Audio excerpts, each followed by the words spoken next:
ನಮಸ್ಕಾರ. ಸ್ಕಂದ ಪುರಾಣದಲ್ಲಿ ನಾಗರ ಪಂಚಮಿಯ ಬಗ್ಗೆ ಕೆಲವು ಮಾಹಿತಿಗಳು ಸಿಗುತ್ತೆ.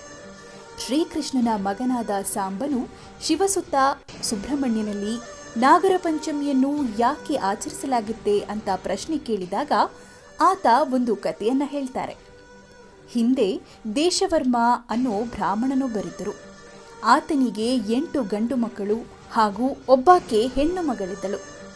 ಒಂದು ದಿನ ಗರುಡನಿಂದ ಹೆದರಿಸಲ್ಪಟ್ಟ ನಾಗರ ಹಾವೊಂದು ಈ ಕನ್ನಿಕೆಯ ಬಳಿ ಬಂದು ಆಶ್ರಯವನ್ನ ಕೇಳುತ್ತಂತೆ.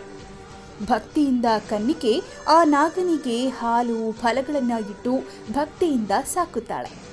ಇದಕ್ಕೆ ಪ್ರತಿಯಾಗಿ ಆ ನಾಗವು ದಿನಂಪ್ರತಿ ಆಕೆಗೆ ಒಂದು ಚಿನ್ನದ ಬಿಲ್ಲೆಯನ್ನು ನೀಡುತ್ತಿರುತ್ತೆ. ಹೀಗಿರಲು ಒಂದು ದಿನ 8 ಗಂಡು ಮಕ್ಕಳಲ್ಲಿ ಒಬ್ಬನು ತುಂಬಾ ಬಂಗಾರ ಬೇಕು ಅಂತ ನಾಗನನ್ನ ಪೀಡಿಸಿ ಕಾಲಿನಿಂದ ಒದೆಯುತ್ತಾನಂತೆ. ಕೋಪಗೊಂಡ ನಾಗರ ಹಾವು ಅವನ್ನ ಸೇರಿದಂತೆ ಇತರ ಬಾಕಿ ಉಳಿದಿರುವಂತಹ 7 ಜನರನ್ನು ಕೊಂದು ಹೊರಟು ಹೋಗುತ್ತೆ. ತನ್ನ ಅಣ್ಣಂದಿರ ಸಾವಿಗೆ ತಾನೇ ಕಾರಣನಾದೆ ಅಂತ ಆ ಕನ್ನಿಕೆ ದೇವರ ಎದುರಿನಲ್ಲಿ ಶಿರಚ್ಛೇದನಕ್ಕೆ ಮುಂದಾದಾಗ ನಾರಾಯಣನು ವಾಸುಕಿಗೆ ಆ ಸತ್ತ ಹುಡುಗರನ್ನು ಬದುಕಿಸಲು ಹೇಳುತ್ತಾನೆ.